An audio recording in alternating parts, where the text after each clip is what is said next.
Welcome back to the show. I'm your host, Phil Risher, and on today's episode, we're diving into the big shift to unlock growth in your home service business once you cross $1 million in revenue with Adam Sylvester. Thanks so much for joining us today, Adam. Yeah, thanks for having me. It's always a pleasure being on with Phil, the Yeah. great Phil.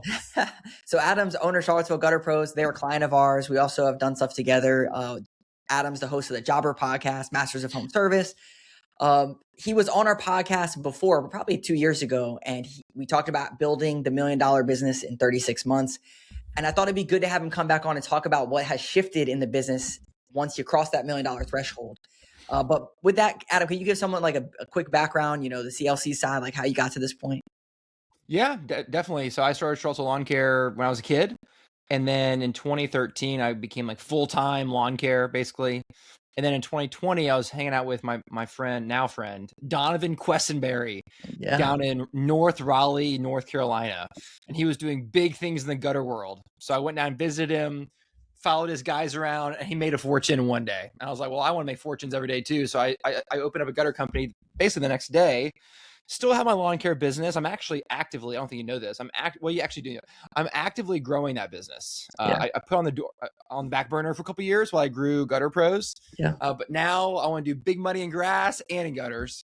So I have two companies and got 5 kids, happily married, and glad to be here. That's pretty much my background. I host the Jobber podcast too. I was driving around town a few weeks ago and I stopped. This lawn care guy was like pulled over on the side of the road, fixing his lug nut on his truck or something. He was broken down. I felt bad for him. So he looked young. I was like, hey man. And we started talking. He's a lawn care guy. And even though no one walks around with a smile on their face, they're always frowning. I still talk to them because they're always nice. Yeah. And he was like, do I know you? I was like, well, we just met. He goes, no, you're the podcast, you're the Jobber podcast guy. Oh my gosh. And I was like, 4 years later, that's the first time I ever got that. So I love it. Yes, I'm the podcast guy. I go to Vegas, meet people like you, and that's a good gig. Yeah, dude, I never get recognized, but this is so random. I was taking my daughter to daycare and I was picking her up and a guy came out of his truck. He had like the neon hoodie on, like definitely like a technician. Yeah. And he looked at me and then he did the double take. Like, I know this guy. Where do I know this guy? And like, when you get that double take. Of course, Phil. Everybody knows you. It was from Jobber. It was from the Jobber podcast. Yeah. He's like, nice. dude, I've heard you on Jobber podcast. And like, it was just like really, that's my own one and only. So. Well, you have been on about 100 times. So I'm not surprised. Yeah. All right. So you hit $1 million in your business. What shifted? Because from what I know a little bit about your story, you hit $1 million, but then maybe there was like a period or two where it was like, how do I get over this next hump? Was there something that you faced or what was the crux of it? Yeah. I mean, gosh, starting the second business was so much easier than starting the first. There's an old saying that if you see a turtle on a fence post, it didn't get there by itself. Yeah. And I feel like Gutter Pros just rode the knowledge and wisdom and understanding that I gained from running Charlottesville Lawn Care. And it just took off. So the first year we did like 300,000 back in 2020, like the second half of 2020.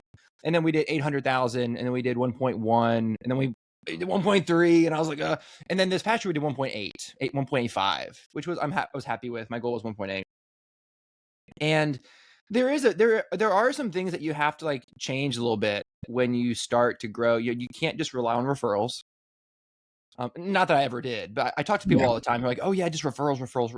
No one's running a large organization off referrals. Yeah. And if they are, they're unicorns, and you shouldn't try to be like them because there's only one Walmart, and you're not going to be it.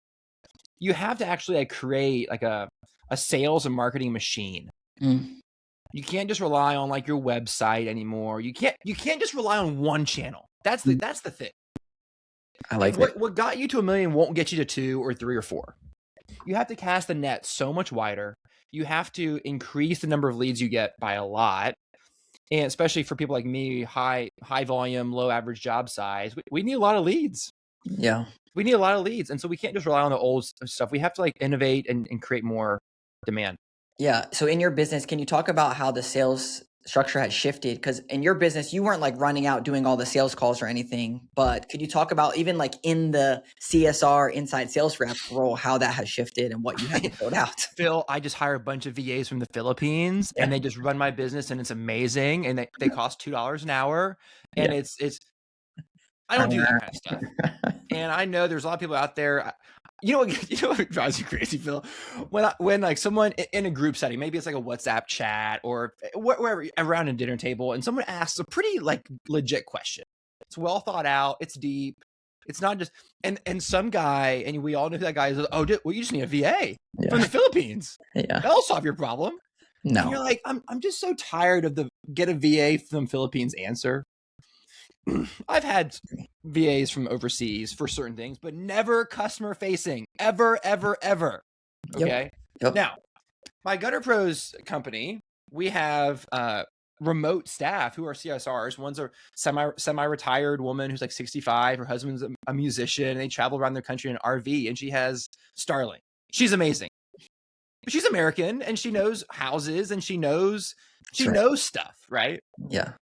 What I'm not going to do is put the most important touch point, my entire business, in the hands of someone who doesn't even know what a gutter is. Yeah. Hello. That's a good one. Hello. What's a lawnmower? Yeah. We don't have those in our, whatever the case may be. Yeah. And so all these people who are like, oh yeah, I got VAs. They're good. I don't care how good they are. They're not American to like no gutters or lawn care or window cleaning or pressure washing or painting or home remodeling. None of that stuff. So no shade to them. It's just, it's a different culture. Yeah. So I'm pretty passionate about that. I think that so I built my business on CSRs who live and reside in America, who know our trade. I paid them a lot more, but it's worth it.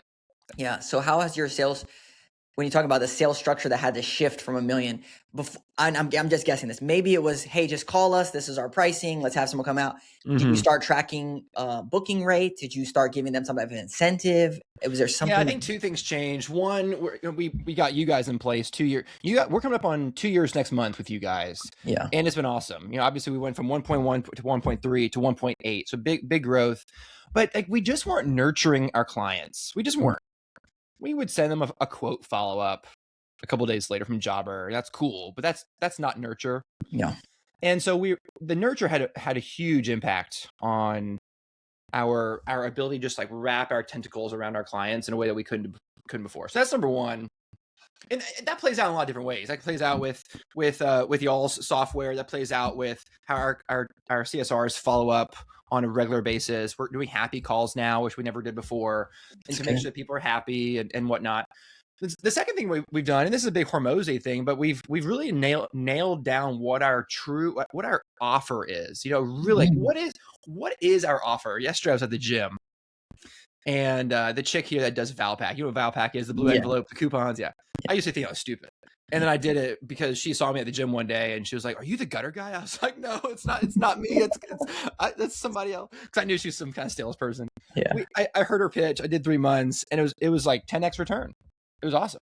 So I did it for a while. Anyway, the point is, yesterday she saw me at the gym. She's like, "Adam, your competitor, I won't say who it was, he's offering to beat any quote they get by $100. You better look out. He's coming for you." Thanks. I said, and she literally changed her last name to Valpak. Like her name is Michelle Valpak. Okay. Whoa. So she's sold out. Yeah. Michelle, I'm not worried, and neither should you. Okay. The reason I'm not worried is because we're selling apples and they're selling oranges. Yeah. Someone can't be like, "Well, here's their quote." And he's like, "Well, we don't offer that." They can't compare the quote to anything because our offer is so good and so robust. Yeah. What's the offer? What's the offer? So our offer was, it's evolved, but now it's finally, I got it. The offer is okay. Here's the deal. We have 400 people who have us come to their house every 6 months to clean their gutters. 400 people in Charleston. Okay. The vast majority of those people have us do that for years.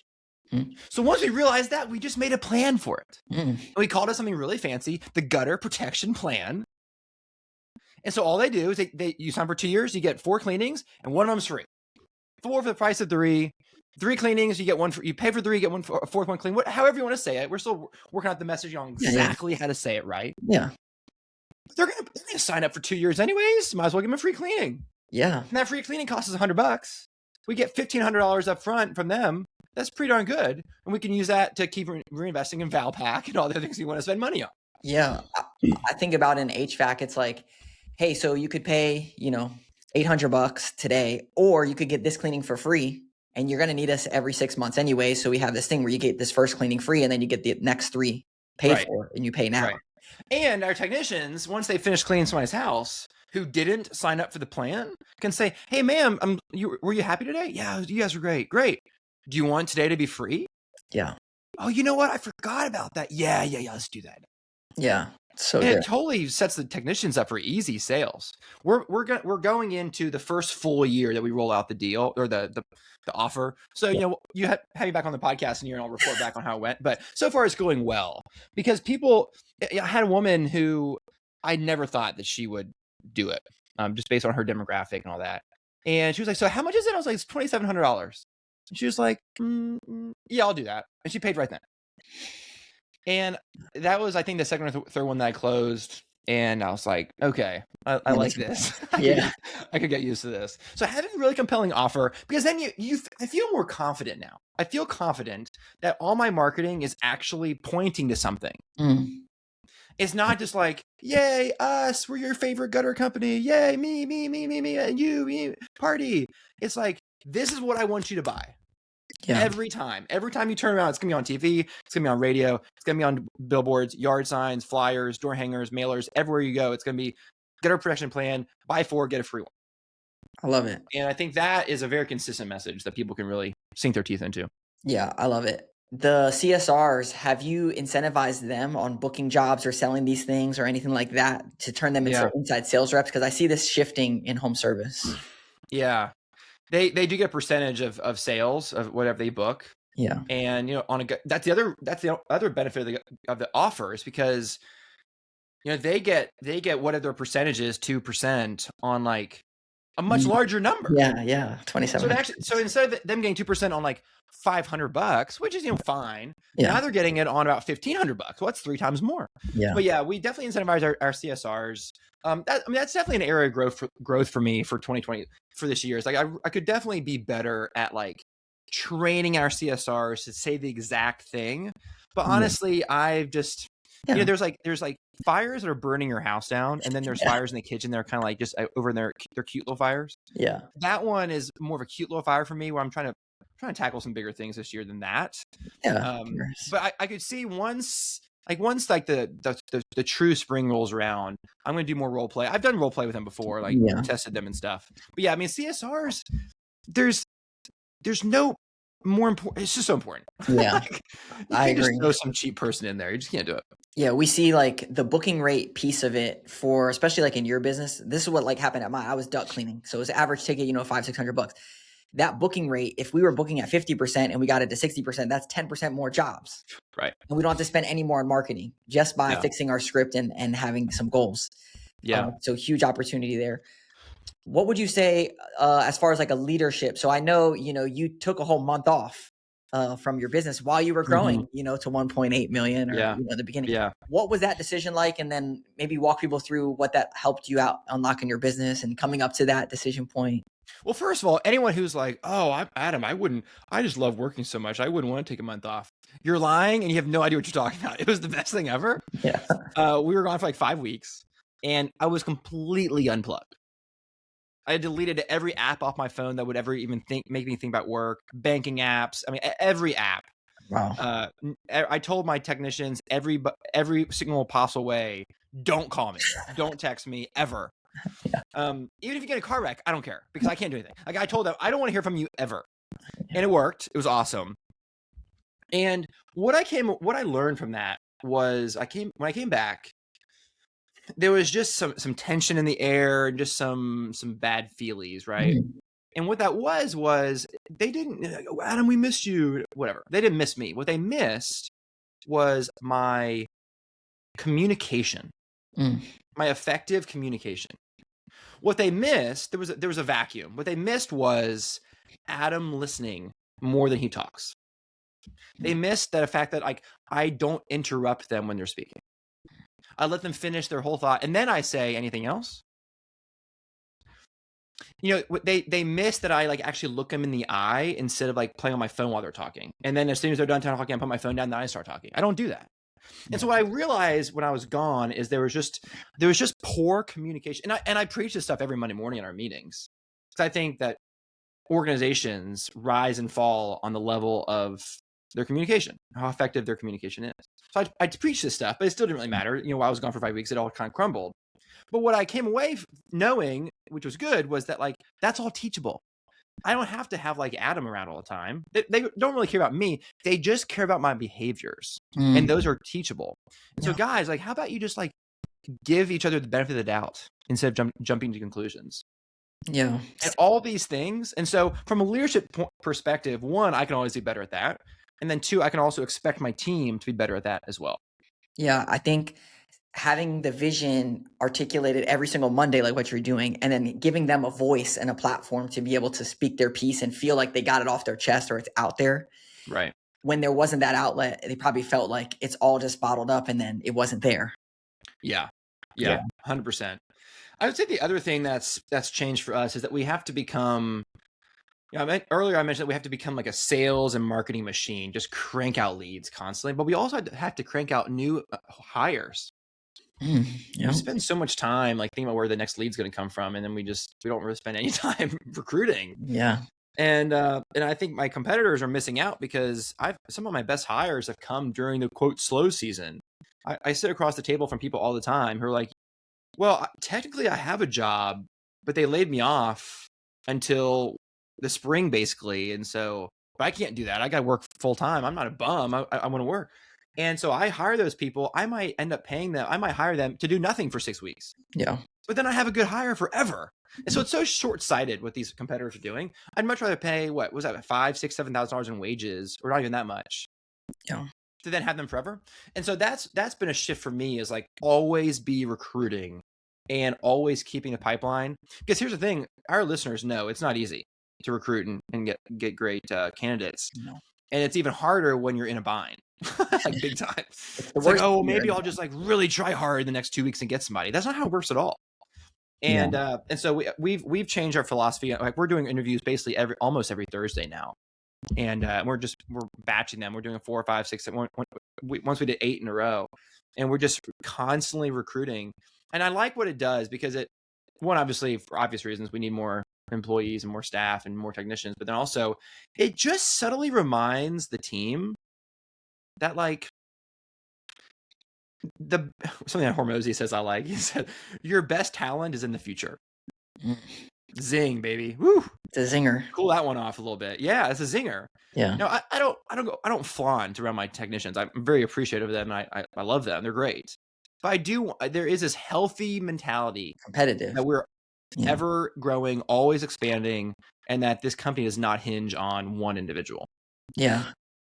From what I'm hearing from you, it's like you built this sales and marketing machine that you felt like maybe got you unstuck and is now a scalable approach. But then it unlocks another issue, which is I have the demand, but now I need the supply, and I need to start balancing this out and trying to make it come together so that way it can go together. And it shifts. It's interesting because like similar in my business where it like shifts, like, oh my gosh, I have so many leads. Like, hold the pipeline. Like, I need to get this person trained up. Yeah, it's that balance. This constant balance. Yeah, it's teetering. Yeah. Well, then you realize, like, whenever I go to this is just between you and I. No one else is listening right now. When we go to Vegas and I meet with all these business owners, one thing I'm always encouraged by about my business is that we have gaps. We're not great at this. We're not good at that. All that. Operations is not my thing. But like we are a customer experience machine. And when I hear stories, I hear what's going on. Like, you know what? We've got that one down. Yeah. And I always come back. I always tell the guys, I'm like, guys, I tell this every time I come back. But like, we have the customer experience nailed down. Our customers love our office staff. They love you. They love the work. And it's a system. It's not just a one-off thing where we got it right one time. We do it over and over again. So our listeners are thinking, man, like now I need to like actually provide a duplicatable, predictable, high quality service every single day. That's not easy to do. And then once you do that, you have to become an efficiency machine. Yeah. You have to like because you're basically making the whole organization fat, and then the operations machine part trims it down and makes it lean and profitable. Because if you don't, then you're just fat and you don't make any money. You don't want that either. Absolutely. Did you start thinking about that before you took the month off? Because I want to think about like what were you trimming off of your plate? Because like you had this unlock of growth, but then what were you holding on to? I was like, why am I doing this? When I was at an event, Mike McAllowitz he was speaking, and he said, people often ask me, Mike, what's the number one thing I have to do to make my company better? What's the number one thing I need to do to make my business better? And he said, the number one thing you should do is go in your calendar 12 months from now and schedule a 1 month long vacation where you're totally unplugged, and then do it. That will make your business better. And I was like, he's right. Now, I'd heard that before, but I hadn't done it yet. So I did it. And what that did was exposed all along the way things that I had to fix. Yeah. Because, hey, Adam, this problem, this happened. Well, that's going to happen while I'm gone. So let's fix it now.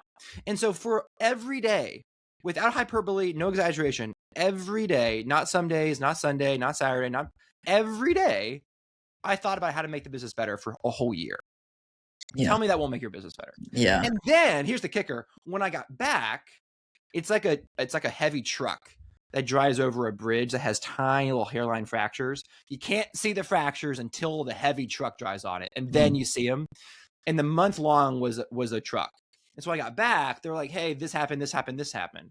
I was like, oh, you know what? I didn't even realize. Yeah, Phil, like I figured out, like I made sure that I didn't get 2-step verification codes while I was gone. So-and-so is trying to log in. It's pinging me. I made sure the credit card company didn't call me. Like I made sure all that stuff. Okay. Yeah. And there were still holes that my fingers were plugging all these years that I didn't realize it. Yeah. And when I left, the ship started to go down a little bit. Started to sink a little bit because those holes weren't plugged. And the only way that those holes would have been exposed was by taking a month off. Yeah. And I think from what I remember from that time, I think we had talked right before something. There was a big snowstorm that was coming. And then it was like, okay, my calendar is not going to be this. And like, what's going to happen? And then your trip that you had scheduled ended up canceling and falling through. So then it was like, do I really need to take this time off? Or like, you had that going on or something, right? All that. Yeah. It was pretty hectic. I'm not sure how much detail you want to get in the hectic. We don't have to get into it. I'm just curious because a lot of people say that they want to take time off or they want to do this thing. Oh, yeah. But then there's these things that creep up that are like, well, maybe I'll just push this back a month or something. But like you locked in on it. And I think for a lot of business owners, it's like to get over this hump of $1 million, in my opinion, you have to like become the leader and buy back your time and have these holes plugged elsewhere. And it's easy to push that off. And like, I know that there were opportunities for you to push that off. And I'm curious, like, why you still stuck with it. Well, when I told my wife when I got home from that trip or that Mike McAllowitz moment, it's like, babe, we're taking a month off next year. And she was like, I'll believe it when I see it. She didn't say that exactly, but she was like, a year from now. I mean, and that's a fair response, right? Like that's a year from now and all that. It wasn't until like September that we really started thinking like, this is going to happen. Now I knew it was going to happen all the time, but here's the thing. I also knew, and just realistically, there were a couple things that could have derailed the trip. I'll be totally honest. I'm not going to sit here and say like, no matter what happened, I would have taken the month off. And I'm not that resolute. But there were a couple of things, and I'm thankful that all those things fell into place. But one thing that I had a conversation with my CSR, she runs my CLC, Charlottesville Lawn Care. She runs it for me. And we were talking one day, and I was explaining to her, this comes back to leadership in a minute. Yeah. I was explaining to her the 4 quadrants of time management by the famous Stephen Covey. Yeah. And that is the most copyright infringed document on the planet. And I'm still surprised at how many people have never heard of it. And so I was explaining to her how quadrant 1 is urgent and important.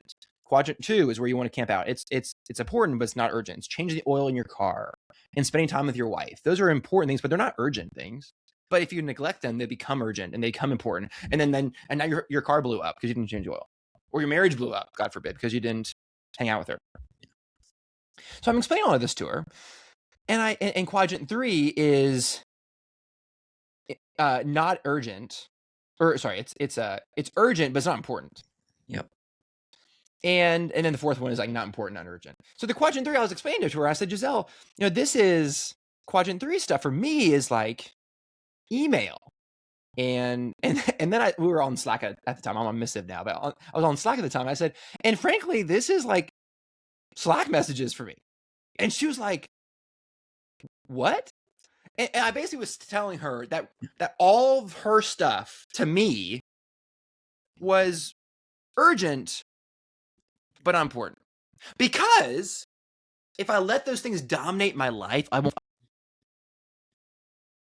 And when I explained it to her and everything, she totally understood it. But at first, she was like kind of offended that I was telling but it's important to her. That's her job. Yeah. And so as the leader of an organization, I have 2 businesses.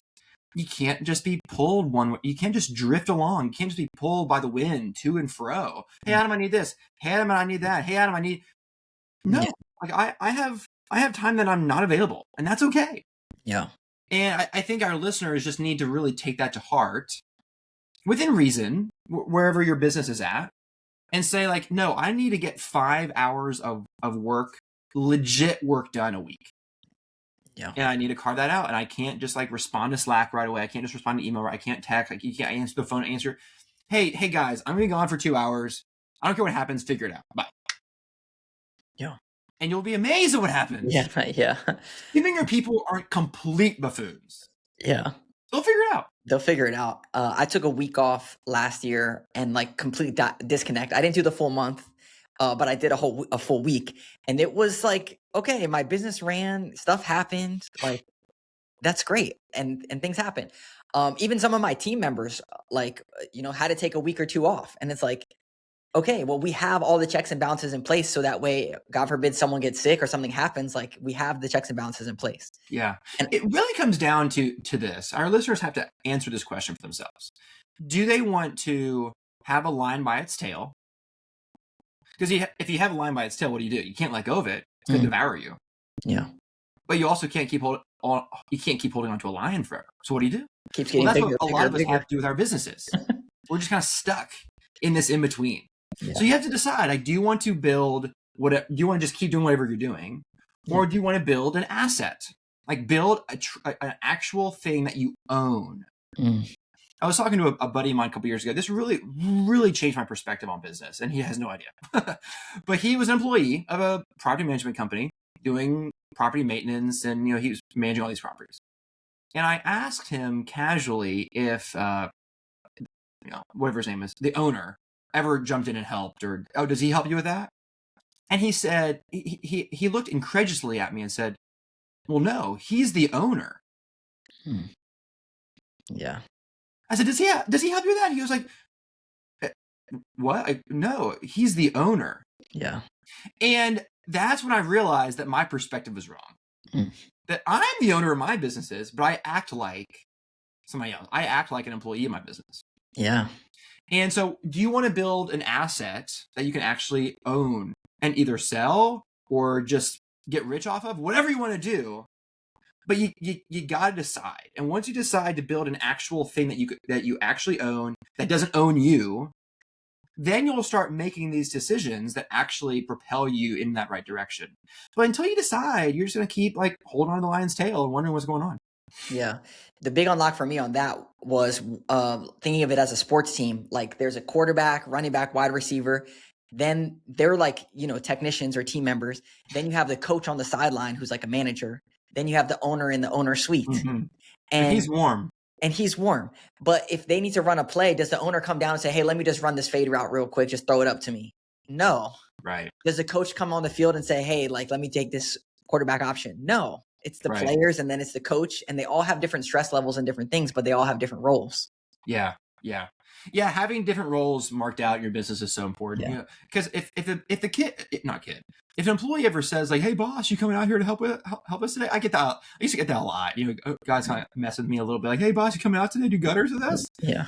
And in my early days, I'd get a little sideways on that. Like, am I a bad leader? I'm not going out with him. I'm not setting a good example. No, I'm just inside all day. But now I'm like, no, that's not my job. That's your job. Yeah. If I do your job, then what are you going to do? Yeah. Who's going to do my job? Not you. Yeah. We all have a different job. Quarterback, running back, wide receiver. We all have different jobs, and that's the beauty of business. When things get awry is when you try to do everyone else's job. Yeah. And maybe you have a bunch of buffoons and you replace them all. That might be why you have to do their job. But Yeah. at some point, you have to realize, hey, that's their job. I'm going to do my job, and we will be happy and just right if we just stay in our own lanes. Yeah. Cool, Adam. Any parting words? Let's say someone you just crossed $1 million threshold and they're, fumbling around trying to figure out how the hustler can die leader can be born. Would you have if it was a buddy, grabbing a drink or something, what would you say to this person that they should do? I would say that you want your business to serve you and not the other way around. You don't want to serve your business. I know too many people who have lost a lot. Their wife, their kids, their wife doesn't talk to them anymore. Their kids hate them because they just were like, but I'm doing it for you. No, you're not. You say that. You're just working all the time. And I feel this way. My wife knows that I have a proneness to working too much. And I do my best to keep that in check because my businesses ultimately are here to serve me, not the other way around. And so if our listeners are just struggling right now, and maybe they're working too much, maybe they don't have enough leads, you have to keep it all in perspective because it's not the end of the world. Your business doesn't define you. It doesn't make or break you as a human being. And then on the other side, if you're having a lot of success, maybe your business is humming and it's going really well, you need to realize that you're not your business and you might have other responsibilities that are more important. Just because you've been successful in business doesn't mean you're successful. And I love business, but it's a tool. It's not my soul. It's not who I am. And so I think it's amazing. It can benefit a tremendous amount of people. Entrepreneurs are people who create jobs for others. That's what an entrepreneur is. Someone who creates a job for somebody else. And that's a very high calling. It's a very high calling. Yeah. And so if that's you, if you're an entrepreneur and you've created a job for somebody else, that's great. Keep rolling, keep hustling. Just remember that business isn't everything. It's a lot of things, but it's not everything.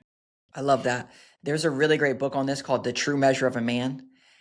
If you have not read it, I highly recommend it. And it's basically does your bank account or how much you make define you good or bad? And no, it doesn't. It doesn't define you as a husband or a father. And it's just a really good reassessment.